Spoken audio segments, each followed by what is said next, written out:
Okay,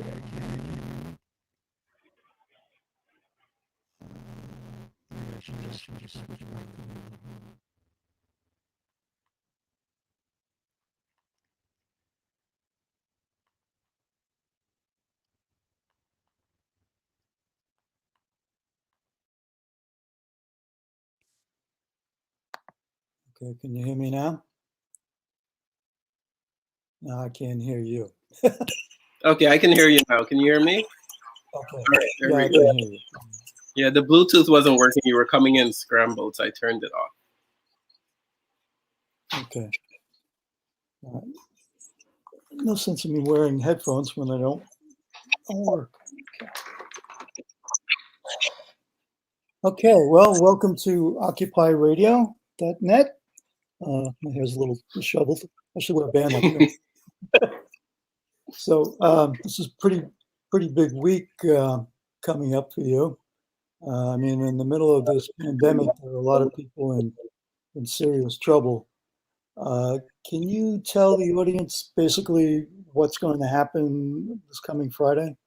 Yeah, so this coming Friday, May 1st, is marking International Workers' Day, which historically is the day on which working class people celebrated their heritage as a common group of people across borders, races, and gender.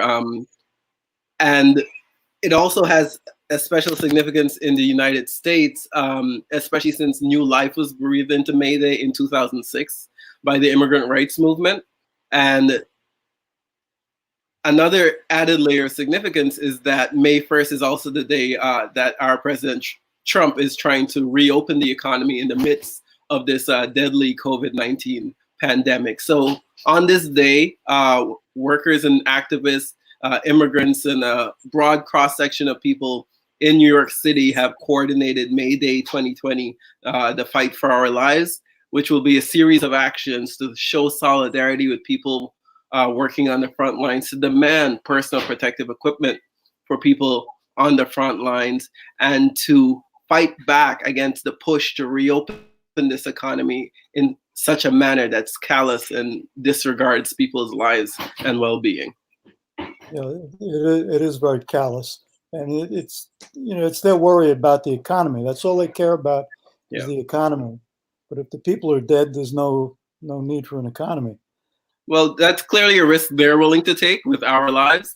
And we're standing up to say no, that we won't let you put profits before working people. Right, right. Now, can you specify some of the other actions other than the caravan that Yeah, you got? so I just wanted to, if I can speak briefly about the caravan, Sure.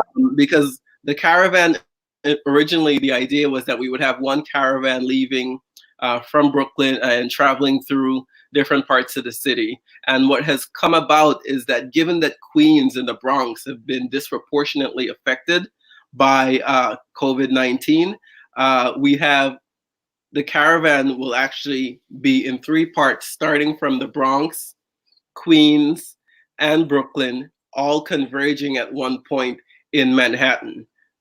So that's what the caravan looks like. In addition to the caravan, we're asking people who are not able to come outside because of social distancing measures, people who might be immunocompromised or have comorbidities, to take actions such as taking a selfie with a placard in support of May Day. We also have a Facebook frame you can use that would put something across your screen that says, you're supporting the May Day 2020 action. We're asking people to wear red if you are going to work or if you are coming to the protest. And one exciting development is that we recently touched base with Chris Smalls, who is the Amazon worker who was recently fired for his activism at the Staten Island JFK 8 depot there, and he will be organizing an action outside of Amazon, and that's something we're also encouraging people to attend and show support for. Great, great. Now, is all of this on a website so people could view the information? Right. So we have a Facebook page, the May Day Action for Our Lives, if people want to find us. We're also on Twitter at New York City Fight. And we also have a Medium page, May Day 2020. Okay, great. And I know when you had the meeting, I think it was Sunday, Right. it was undecided what those routes were going to, the landmarks in those routes were going to be. Has that been decided yet, or?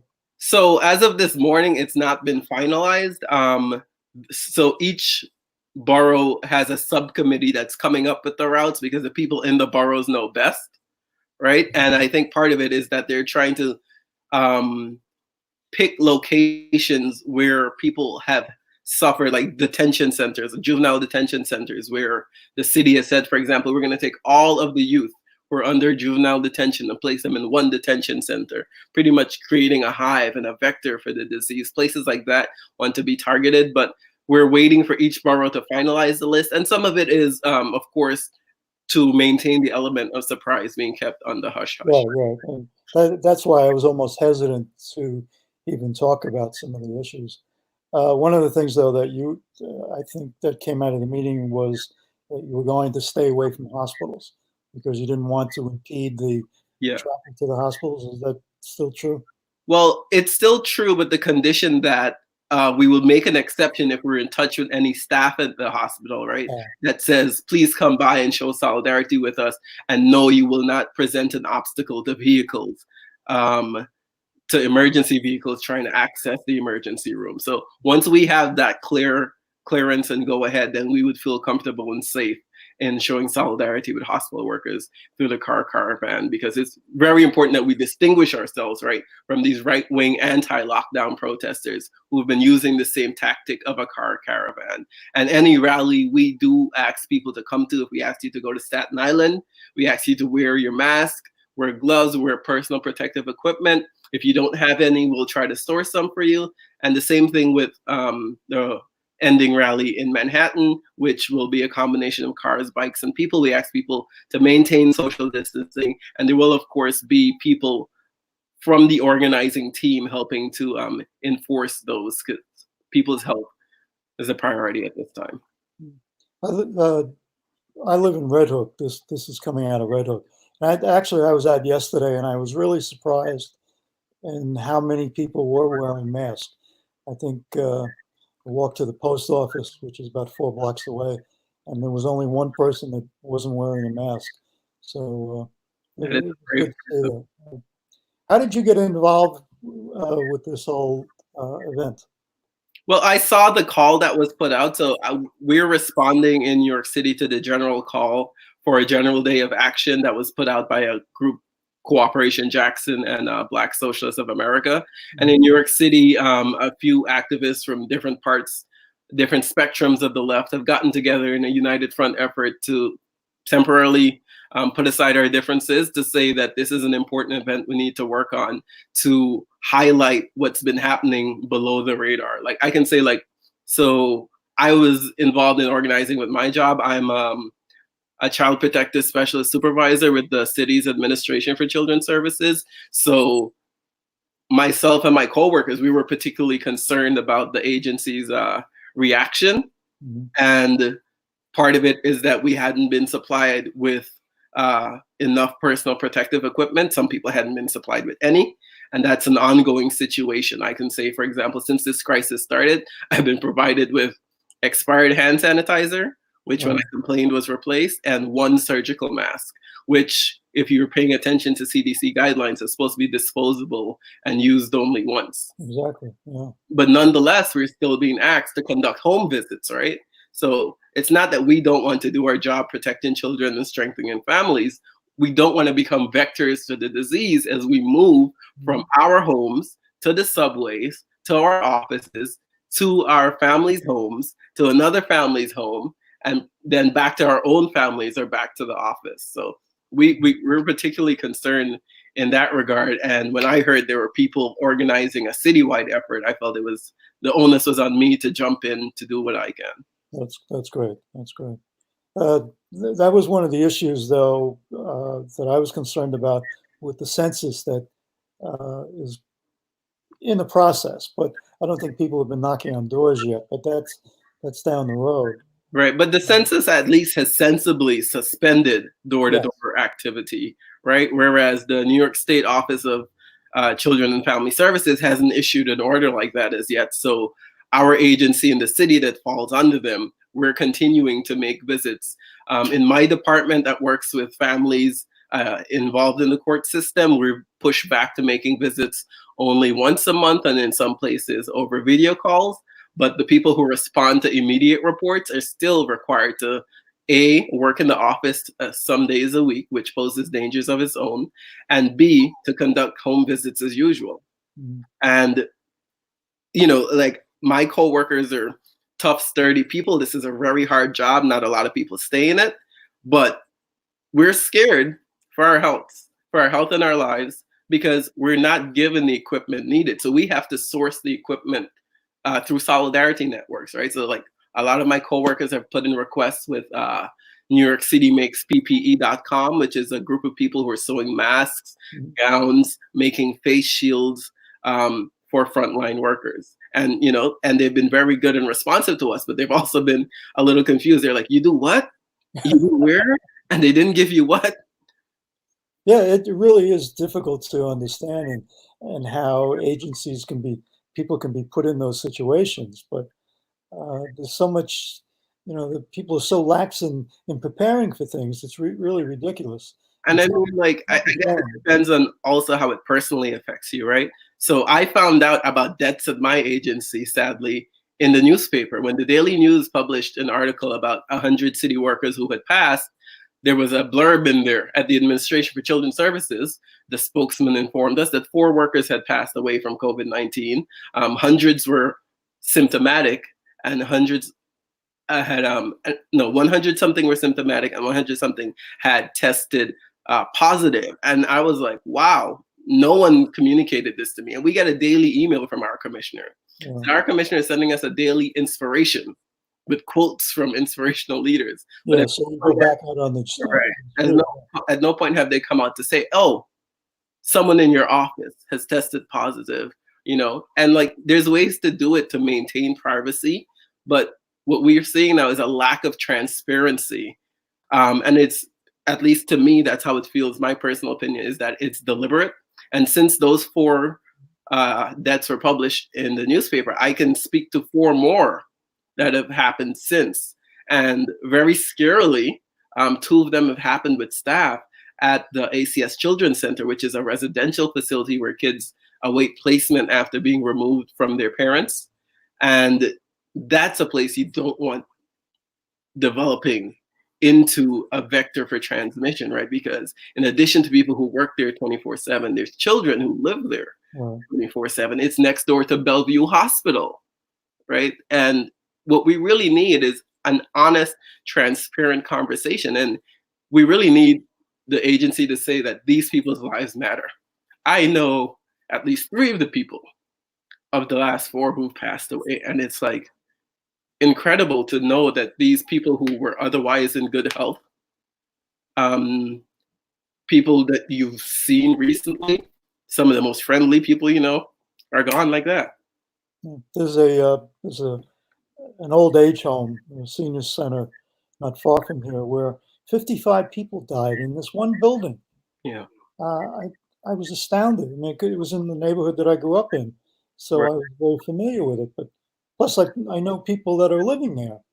Yeah. Uh, It's, to me, it's really important that we push back against this new normal, right? Like, we don't want to live in a society where nursing homes have turned into morgues, which is yeah, what is happening de facto, where the exactly. city medical examiner can't even perform autopsies, where people can't even have burials um, in their religious traditions, that you have to just rush and cremate people. You can't even mourn the dead properly Mhm. in this society we're living in. And instead of a real solution, what we're seeing is, okay, the mayor is fighting the governor is fighting the president, and they're all trying to say that we're the good guys in this and you're the bad guys. But at the end of the day, if you're living in New York City, especially if you're living in places in Queens, the Bronx, if you're living in East New York, Brooklyn, like I am, or Brownsville, you know, if you're in public housing, these are not situations where you have time to quibble. What people need is action to save our lives. Yeah. I mean, there's NYCHA buildings a block away from here, and I have some friends that live there, and they're just not getting the services that Right. they really need. I mean, just imagine if the elevator is working. I'll say Mm, if it's working. Pe- People keep pushing those buttons all day long. right. Uh, there's And no that's one there to clean those buttons. right.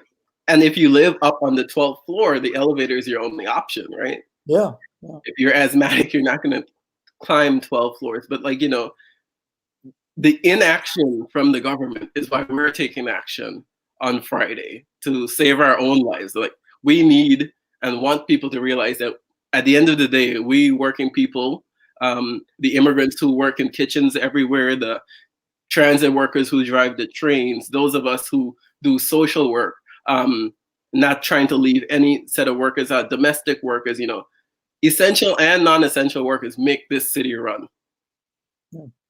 And we Well, need to recognize that we hold the power in this situation because there's really a culture of fear that's gripped us even before COVID-19 became a pandemic, where people were afraid to stand up for themselves, to say, we've had enough with this situation. We've had enough with a president that doesn't take pandemics seriously. We've had enough with a governor and mayor who were more interested in beefing with each other than providing real solutions. So, like, May Day 2020 is a day for people to come back and take control of their own lives, to plug in. And really and truly, you're able to, even if you're not coming to this protest, if you're in a workplace, it takes you and your coworkers getting together to say, we are a safety committee. I got an email today about some coworkers who did this. They got together and said, hey, excuse me, management, we understand that you're trying to do the best you can, but it's not enough. People are dying. What is your solution? And just like that, they're beginning to get results. So, and we're seeing people even outside of what we're organizing on May 1st. And we, of course, want to promote this. There's people organizing rent strikes. There's people trying to organize for people behind bars, because people behind bars, they can't escape COVID-19. One person brings it into a prison, a juvenile detention center, an immigration detention center, and then it spreads around like wildfire. So we're making sure the voices of those people are heard, and we're also standing in solidarity with them to say that they have the power. We want those people freed now. We don't want to get into debates about safety and public safety, because clearly, look around us. This is government give. Can we say they give a damn about people's public safety? obviously not. And this is one moment in history. I mean, I'm a lot older than you, but there's never been a time in my life where uh, the average person has had this much power. And I just hope that we make good use of it and not let it pass us by. Um, Workers should be going out on strike, as you said. Tenants should be striking because of the damn high rents in the city. It's ridiculous that people are having to work 2 and 3 jobs to be able to pay their rent. Right. I mean, and part of it is that, the United States government, of course, it's in an economic crisis, but it still has a massive amount of resources. And we need to say these resources should not be used to carry out the usual repressive things that are happening, right? The idea that people are getting pulled over for minor traffic infractions, or that people are still getting detained by ICE and deported in the middle of a global pandemic just shows the priorities our society has, and it shows the need to reorder those priorities as urgently as possible. Like, this is not talking about building some kind of socialism in the 22nd century. This is us talking about how can the world survive this pandemic without losing more people. Yeah. One of the things that I'm concerned with is after this is all over with, we all know what's going to happen. Large corporations are going to begin to lay off people so they can bring their profits in line. All 3 levels of government are going to begin to cut programs that we really need. We need to be able to stand up to that. And I hope this pandemic has brought the people together to be able to fight those fights. Yeah, that's what I hope, and that's the thing. We're organizing for May Day, but we don't want it to be a dead end action that doesn't build infrastructure for Mhm. future movements. I would like to see the first of every month be a place where people come together, share stories, and build ways in which we can fight back concretely in New York City, in this country, and even worldwide against what we have in common. And what we have in common is what you mentioned, what the government is going to do and has been doing, which is to institute these austerity measures, right? They're going to try to cut back on our pensions. Like, this is Mitch McConnell's idea in saying, oh, let the states file bankruptcy. Well, any state that files bankruptcy, it means cutting into public workers' pensions, which is something the Republicans have been trying to do for a very long time, and something the Democrats have not been fighting them on effectively. So we don't want cuts to pensions. We don't want cuts to wages. We don't want cuts to the existing healthcare system. In fact, we need the opposite, right? We need to stop introducing new tiers to the pensions. We need Medicare for all, or another form of universal healthcare, one that's inclusive of undocumented people, right? And we need increases in our pay. We need cost of living adjustments. We need to not have a pittance of $1,200 given to some people. The government has hilariously deposited my stimulus money into a closed bank account, right? Like, we need a society that's organized around people's needs, not profit. And May Day, we can take one step in that direction, but every first of the month, until we get concrete actions that can save people's lives and guarantee us a future free from this pestilence that's flying around, that is touching working class, poor, oppressed, and immigrant communities much worse than it is the middle class and the upper class. Until then, we shouldn't go back to life as normal. And I certainly concur with that one. So, is there anything else that you'd like to talk about before we close on this? What about you personally? Are you doing okay? I mean, I'm doing okay, but like, the more empathetic you are as a person, it's kind of hard to do okay personally while other people suffer. I can tell you, for example, my mom, who works with the Board of Ed as an administrator, she had possibly COVID-19, but she, at the beginning of the crisis, went to stay in the suburbs of Atlanta. And when she tried to seek medical care, after experiencing respiratory symptoms, they told her, go home and self-quarantine. We have no tests, right? So like, that's something we need. We need tests and a vaccine. We need science. And we have an anti-science president telling people to inject themselves with bleach and disinfectant. How ridiculous that was. I mean, And going backwards. My father is a 81-year-old person who goes to dialysis 3 times a week. wow. He's told me at his particular dialysis center, at least 20 people from there have passed away since the beginning of this crisis. So personally, when people ask me, how are you doing? I go, I'm okay. But I want to be good. My And reply is usually I'm breathing. at the end of the day, I can't be good unless everyone else is good. And that's the spirit we need to take up, because we live in these like isolated bubbles in our society, right? Like, I'm in my apartment, you're in your apartment, you're in your house, and like, we're viewing each other with suspicion, when at the end of the day, we have more in common than we have differences. And we need to lean on those commonalities to come together to say, listen, we can make the world a better place only if we try, only if we overcome these divisions of race, gender, and sexuality, and the nationality, especially in the United States. Because, a lot of people say, well, if you don't like it here, go back to where you came from. Well, I'm Guyanese, technically. I came here when I was 16, but I've been living in New York for the most part. Ever since then, I came here post 9/11. I went through the New York City blackout.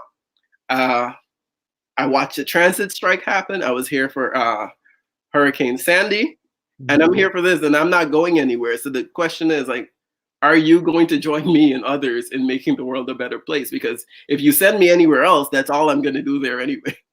That's one of the things that when I look back over my life, that I'm glad that I was born in Brooklyn. I grew up not far from where we are now, and this is such a diverse community and a diverse borough, that I'm glad I wasn't born anywhere else where it wouldn't have been that way. So I can appreciate other people's cultures and other people's races. I went to high school in Bedford-Stuyvesant, so an old white guy going to a mostly black high school was different for me, but I made a lot of friends there, and that's the way it should have been. So I hope more and more people uh, are more conscious of what's going on. One of the things that my wife and I were involved with the Chinese Workers Group, which is a group in Lower Manhattan, Mhm. and there were a group of people that were evicted from their homes. So it was basically a Chinese culture, and they went on two hunger strikes. One of them during the coldest period of the winter. There were 80-year-old people in tents outside demonstrating to get back into their home. And I was amazed and angered by the number of people that would just walk by, not even look at these people, not even read the signs, not accept any of the paperwork flyers that were being given out. It just made me more and more angry. Yeah. So, And I think that's like something especially we have to look at even in movement spaces, right? There are issues of what people would call for shorthand privilege that you need to look at. So like when people talk about healthcare workers, for example, right? They talk about nurses and doctors. They don't talk about the custodial staff and the other support staff within the hospital that are not only risking their lives, sometimes they too are dying and dying at disproportionate rates. People talk about teachers on the front lines. No one talks about the paraprofessionals who've been dying at a disproportionate rate. So, like within whatever group that's negatively affected by a disparity, to use Bernie Sanders' term, you need to look at the disparities within the disparities as well to yes, see, right, like how these different parts of social movements and classes and races interact with each other and who's coming out on top and who's coming out at the bottom. Because at the end of the day, these groups are being pushed into competition with each other. And it's not enough to say that, oh, well, it's a no win situation. We're all losers. No. The people who win are the people who live, and the people who lose are the people who die. And we need people to say that, no, I'm not going to say, oh, these people are immigrants. They're people of color. I don't have to worry about them. We have to realize that in the long run, we share common interests. yes, that's true. There is the healthcare workers, the people that go in and take care of mostly elderly people or people that are unable to fend for themselves. And there was a bill passed last year uh, to pay these people. They work 24-hour shifts at times, Mm-hmm. but they only get paid for 13 hours. Right. And there was a bill passed in the House and in the legislation in the state house, and the governor refused to sign it. He vetoed it on New Year's Eve. These people work hard. Most of them are immigrants. It's a split between Hispanics and Asians, and some of them are hurt because they're left alone to take care of these people. Yeah. Uh, but they don't get paid the kind of money that they should be paid.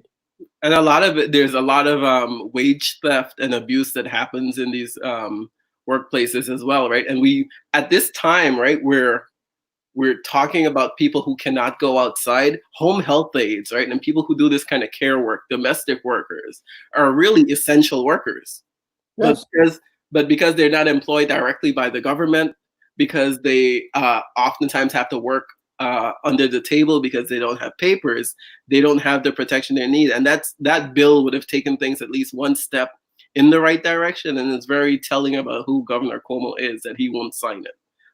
I'd just like to add, like, there's a lot of Caribbean immigrants as well who work as home health aides, some of whom I know personally, and they talk about these struggles with the families they work with, right? Like oftentimes the families they work with would say, we're progressives, we're liberals, we never vote Republican. But if you turn it around to how they treat the domestic workers in their homes, the question then becomes like, where is your progressivism when it comes to ensuring this person who works for you has decent wages? right. I've given up on the two-party politics. I currently belong to the Green Party, uh, and we have to get people willing to vote for Greens because of our platform.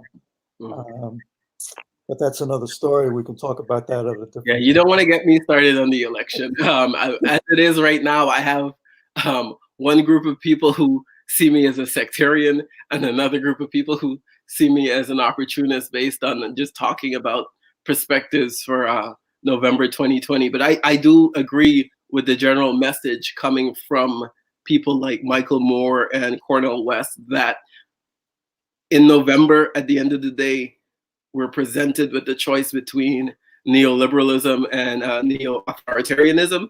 And it's important to make a choice. But if you do say that you're going to pick the neoliberal candidate, you say he's a neoliberal candidate, he's a sexist, he's palled around with segregationists, Mm-hmm.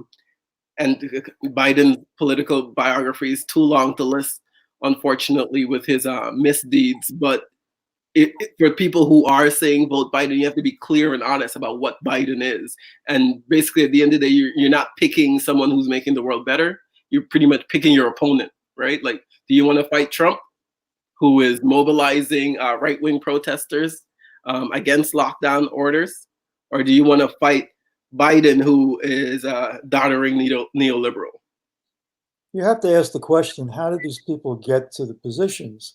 Particularly, and again, I'm not in the Democratic Party, but the Democrats were noted to be the party of the people.